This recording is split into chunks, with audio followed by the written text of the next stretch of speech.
Alright, so today we're looking at some gameplay from IronSabre. This is like a Plat 3 Diamond 1 elo. Okay, so right off the bat, first things first is you really need to learn a kickoff where you flip before you hit the ball.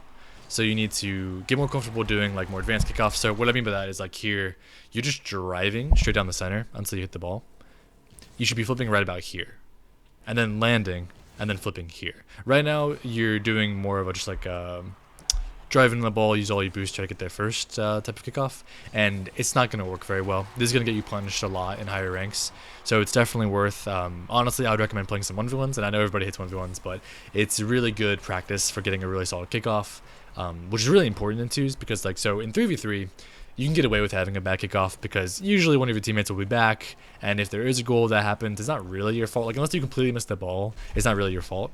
But in 2s, kickoffs are a lot more important. So in 2v2, your teammate might be cheating up on you, so he might be right behind you when you're going for kickoff, or he might be sitting in net, or he might be getting boost, and he's the last man back, right? So he's your line of defense. So if you have a bad kickoff and you lose it really hard, you're just really screwing over your teammate. You're putting him in a really tough position. Whereas if you have a solid kickoff, then one, your teammate might know what to do around you. So like here you're solo queuing, so it doesn't really matter too much in this case. But if you're playing with somebody and they know you have a solid kickoff, then they're going to trust you more and they'll be able to cheat up more and be a little more aggressive on the ball. Whereas if you have an inconsistent kickoff and they don't really know what's going to happen, you're going to force them to have to sit back a lot more and try to like play really cautiously, which in higher ranks is going to get you punished pretty quickly. This is a good save by you. So one thing to notice right off the bat, you want to keep an eye out for the playstyles of your teammates and the playstyles of your opponents. So your teammate, Fediwap here, loves to just hit the ball. Like, whenever he gets a chance, he's going to hit the ball. So that means he's never going to fake a challenge. He's never going to turn off the ball. If you see him headed in the direction of the ball, you can bet he's about to hit it. So that's something you need to keep in mind, right? And it means that you need to be able to play around that. So, okay, if Fediwap is always going for the ball, you need to be there in support. So where you think he should just fake a challenge maybe and go back on defense or like save something, you need to be a little bit closer because he's not going to. He's going to just chase the ball and attack it. So you need to be close behind him to support him because he's probably going to get a lot of bad challenges off, and you need to be there to help him out. All right, so let's see what's happening here. That was, again, like not the best kickoff by you. Losing to the corner isn't a bad idea in 2s, but I don't know how deliberate that was or if that was kind of just worked out. All right, that was a brilliant passing play with the opponent. But, yeah, you're also you're playing very passive. So I think this tends to happen, especially when you're playing with a teammate like Fediwap who aggresses the ball a lot. That was a really good shot. But when you're playing with a teammate like Fediwap who aggresses the ball a lot, there's like this temptation to just stay really passive and just watch what happens a lot. But the problem with that is that Fediwap's gonna take himself out of the game, right? So you're gonna end up in a lot of 2v1s if you're playing really like too passive. It's interesting, yeah. You're going to end up in a lot of 2v1s. So you want to make sure that you're staying close enough to Fediwap to support him when he's challenging. And also, you want to aggress the ball whenever it's safe to do so. And like, I think you're being a little too passive. I think you're respecting the teammates a little bit, or your opponents rather, a little bit too much. You are positioned to respond to like these really, really big hits on the ball that so far they just haven't really shown us they're capable of. So the playstyle you're going for here, it's more passive playstyle. It's okay for the beginning of a game, like maybe the first 30 seconds or even minute. Oh, this is gonna be a goal, isn't it? Yeah, yeah. Okay, so we'll talk about this in a second. But so it's okay for the first like 30 seconds or minute of a game where you're just trying to figure out the opponents and see, okay, how aggressive are they? Like, how quickly do they challenge? Are they good at dribbling? Are they good at wall touches? So when you're figuring out your opponents, eventually you'll kind of get a feel for them and what they're capable of. So these opponents aren't really doing anything crazy. They're just hitting the ball. They're getting solid hits in the ball, but they're not getting like any sort of crazy like backboard hits or anything across the field too much. So you can be a little bit closer, a little more aggressive, and just cut them off more. But let's break down what happened here, right? So first of all, Fediwap turns here.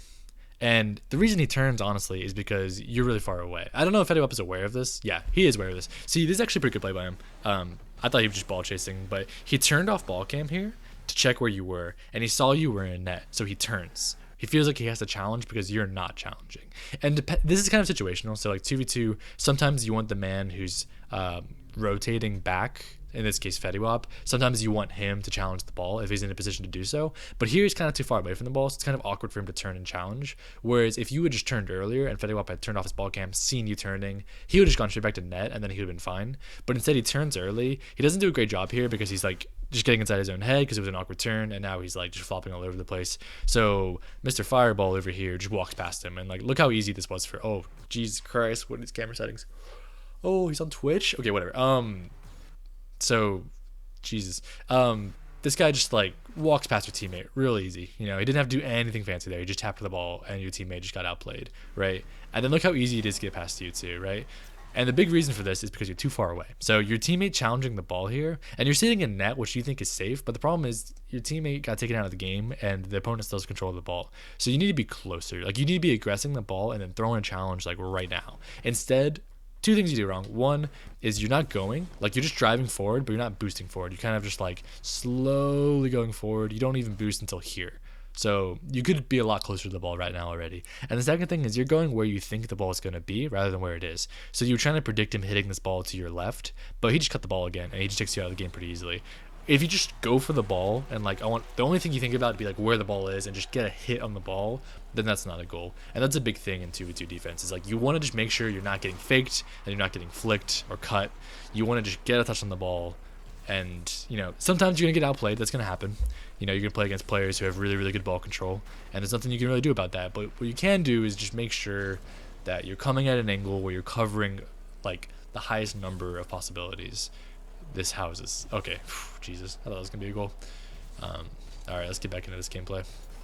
Okay, so Fediwap doesn't go for the ball here. He probably should have, but he greeted for boost, so he's definitely like behind you going boost right now. This is a good turn by you because I think you realized your teammate was nowhere near it. Keep the aggression up on the ball. I would just wait here. Yeah. He does decently well with that ball, but this is good patience by you, right?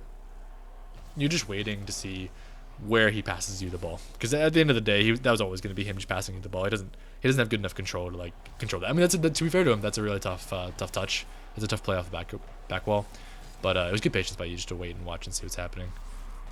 Okay, your wall touches look pretty good. Like you look pretty comfortable on the wall, and that's really good. I think one thing that would help you a lot, like you're playing kind of slow and you're moving around the field a little bit slow. So I would recommend just like spending some time in free play where you're just flipping around. Like I want you to be flipping around. I want you to like in the settings you can turn off the option to give you unlimited boost. You should turn that off and just use like the normal amount of boost so that you have to like get more boost constantly. And just flip around the field. Flip around the field. Try to maintain supersonic. Try power sliding. I don't know if I haven't seen you half flip this game, so I don't know if you know how to half flip or wave dash or anything like that. But those are mechanics that are worth learning early on, because those are recovery mechanics that you'll be using. Like once you learn them, you'll be using them in every single game, multiple times a game. So it's definitely something worth spending some time in. But yeah, I would definitely recommend just going in free play and like flipping around a lot and just ball chasing super hard. It's like really good practice because it'll teach you how to maintain speed and maintain like momentum. Power slide is a huge deal for that. So if you can hold down power slide when you're doing things, that'll be super helpful. But a lot of it's just like, yeah, like you're definitely like a smart player. Like you're making smart plays, but I think that there's a disconnect between your confidence of going up for things and your actual skill, right? I feel like you're able to hit a lot more of these balls than you're going for. So I think you should just ball chase for a little while and get that confidence going, and then you'll be playing at a much faster speed and you'll be able to beat better and better players, and that's what will really get you pushing up into like these diamond ranks. But yeah, I think the number one tip honestly though is like you definitely should go play some ones. You're a smart player, but you're leaving a lot of space for the opponents to take advantage of, and 1v1s will help you with that a lot. So I think if you're Plat 3/Diamond 1 in 2v2, you should be shooting for Gold 3 to Plat 1 in 1v1. Personally, I think usually the mark is about like a full rank below where you actually are. So I think Gold 3, you'd be surprised by how many like solid Gold 3 1v1 players there are. So you should shoot for Gold 3 and then get that in 1v1s, and then I think that'll improve your 2v2 gameplay a lot. But really good gameplay though, really well done. You're definitely a very smart player. Yeah, thanks for the replay, man. Take care.